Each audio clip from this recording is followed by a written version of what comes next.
जय लक्ष्मी नारायण दोस्तों, स्वागत है आप सभी का एक बार फिर से। भगवान श्री हरि विष्णु आप व आपके परिवार पर अपनी कृपा दृष्टि सदा सर्वदा बनाए रखें।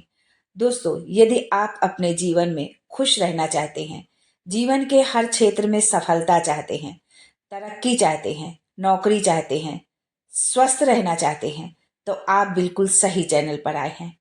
अगर आप पहली बार इस चैनल पर आए हैं तो चैनल को सब्सक्राइब करके बेल आइकन जरूर दबाइएगा ताकि आने वाला नॉलेजेबल वीडियो सबसे पहले आपको मिले।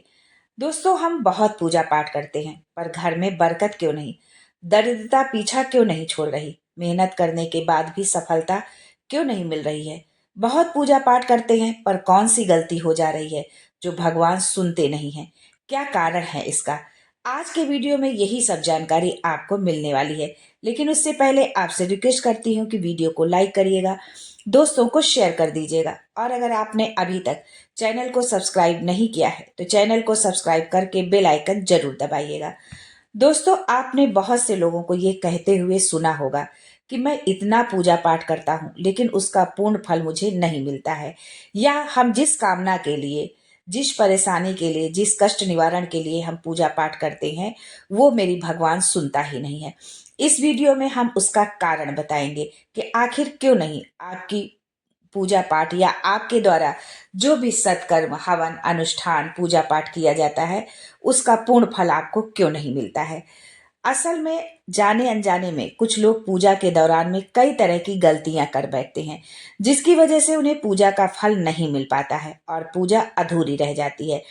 ऐसे में अगर आप गलत विधियों और नियमों के साथ पूजा करते हैं तो इसका विपरीत प्रभाव भी पड़ सकता है। तो चलिए जानते हैं कि घर और मंदिर में पूजा करने का सही तरीका क्या है।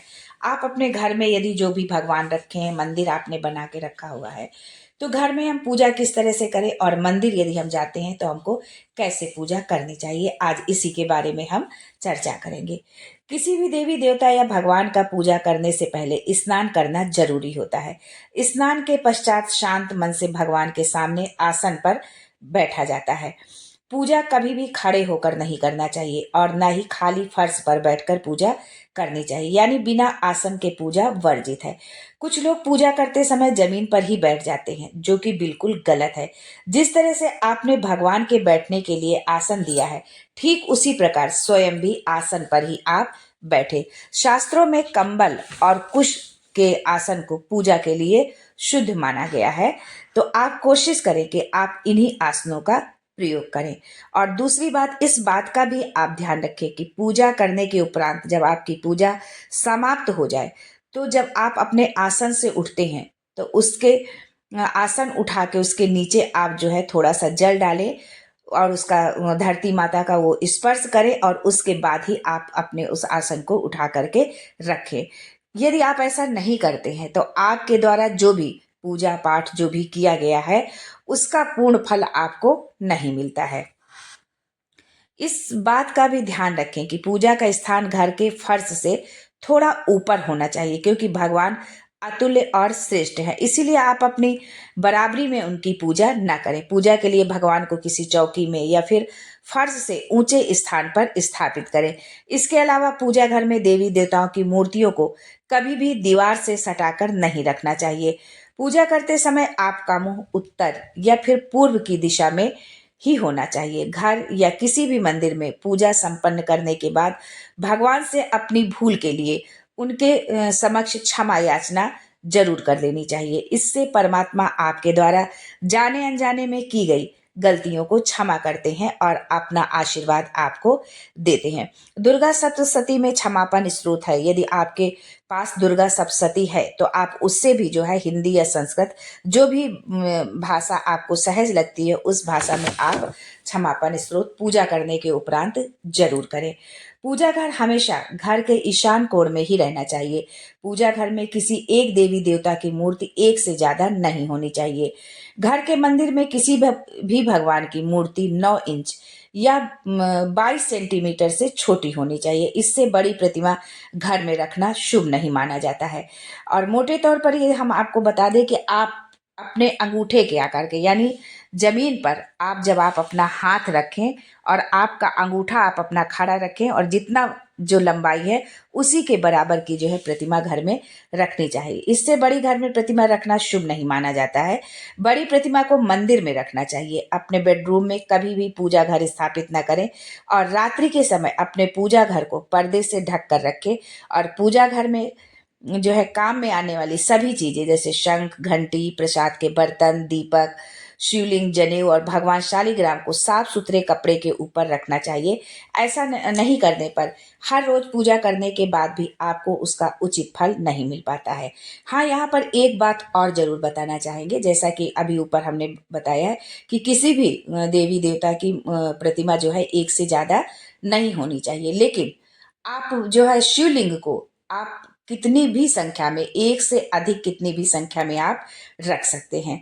शास्त्रों में उल्लेख है कि घर या मंदिर कहीं पर भी यदि आप सूर्यास्त के बाद रात के समय पूजा करते हैं तो इस समय ना तो शंख बजाना चाहिए और ना ही घंटी बजानी चाहिए। ऐसा माना जाता है कि सूर्यास्त के बाद देवी देवता शयन के लिए चले जाते हैं और ऐसे में उन्हें जगाना सही नहीं माना जाता है। इसीलिए इस बात का सदैव ध्यान रखें कि सूर्यास्त के बाद घंटी और शंख बिल्कुल ना बजाएं। और यदि आपने अपने घर में लड्डू गोपाल को रखा हुआ है तब तो भूल कर भी आपको शंख और घंटी नहीं बजाना चाहिए, क्योंकि वो भगवान कृष्ण का बाल रूप है और सोने के पश्चात जो है उनके निद्रा में जो है व्यवधान पड़ेगा, इसलिए ये काम आप भूल कर भी ना करें। अक्सर लोग पूजा करते समय सिर्फ धूप जलाते हैं, लेकिन ये गलत है।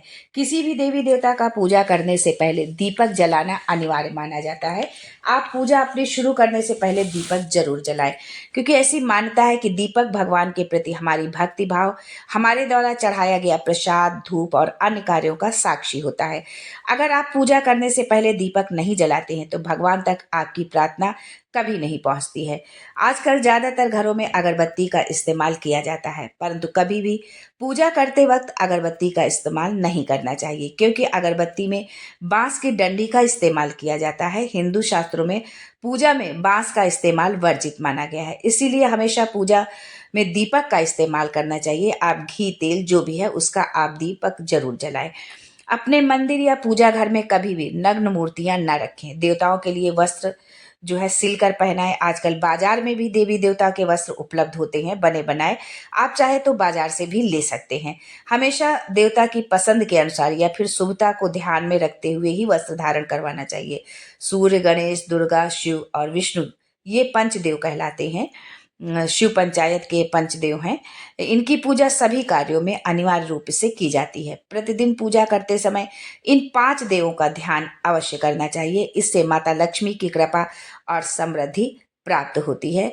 भगवान सूर्य, गणेश जी, दुर्गा जी, शिव जी और विष्णु ये पंचदेव हैं। इनका पूजन आप जरूर करें। आप चाहे किसी भी देवी देवता का पूजन कर रहे हैं, लेकिन सर्वप्रथम हमेशा भगवान गणेश को ही प्रणाम किया जाता है। किसी भी हवन या शुभ कार्य की शुरुआत में भगवान गणेश को प्रणाम करके ही पूजा आरंभ की जाती है। ऐसा कहा जाता है कि भगवान गणेश को प्रणाम किए बिना पूजा करने से उसके फल की प्राप्ति नहीं होती है। बिना सिर ढके पूजा नहीं करना चाहिए, यानी जब आप पूजा करें तो आप अपने सिर पर चुन्नी या जैसे हमारे भाई लोग हैं तो वो रुमाल या कुछ भी अपने सर पर जरूर रखें, और हमारी जो है माताएं बहनें तो अवश्य अपना सर ढककर ही पूजा करें। मान्यता है कि बिना सिर ढके पूजा करने से इसका पूर्ण फल आपको प्राप्त नहीं होता है।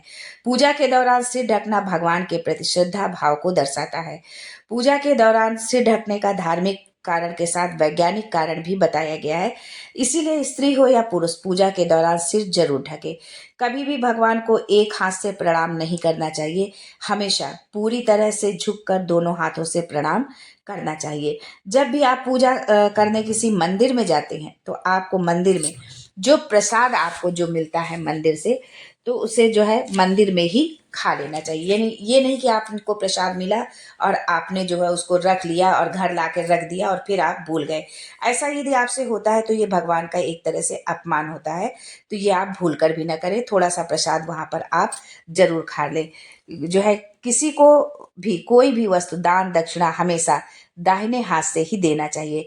एकादशी, अमावस्या, कृष्ण चतुर्दशी, पूर्णिमा व्रत तथा श्राद्ध के दिन बाल और दाढ़ी नहीं बनाना चाहिए। जिन लोगों का यज्ञोपवीत संस्कार हो चुका है, उन्हें बिना जनेऊ पहने पूजा पाठ या किसी भी तरह का अनुष्ठान नहीं करना चाहिए, क्योंकि बिना जनेऊ धारण किए धार्मिक कार्य नहीं किए जाते हैं, वो निष्फल हो जाता है। सभी हिंदू घरों में पूजा पाठ या अन्य धार्मिक कार्य में इस्तेमाल करने के लिए गंगा जल रखा जाता है, लेकिन क्या आपको पता है कि प्लास्टिक की बोतल में या किसी अपवित्र धातु के बर्तन जैसे कि एल्युमिनियम और लोहे के बर्तन में गंगा जल नहीं रखना चाहिए। गंगा जल तांबे के बर्तन में रखना शुभ होता है। अगर आप पूजा करने के लिए मंदिर जा रहे हैं तो आपको हमेशा अपने घर से ही लोटे में जल ले जाना चाहिए। कभी भी मंदिर में रखे जल से ईश्वर का जलाभिषेक नहीं करना चाहिए। जब भी आप जल चढ़ाकर मंदिर से वापस आए तब आपको ध्यान देना है कि जल का लोटा कभी भी घर वापस जो है खाली वापस लेकर के ना आए। यदि आप जल भरकर मंदिर से वापस लोटा लाते हैं तो इससे शुभ फलों की प्राप्ति होती है। दोस्तों, आज के लिए बस इतना ही। मिलते हैं फिर अगले वीडियो में कुछ नया, कुछ अलग, कुछ अद्भुत लेकर। तब तक के लिए जय Shri Hari Vishnu and thanks for watching my video.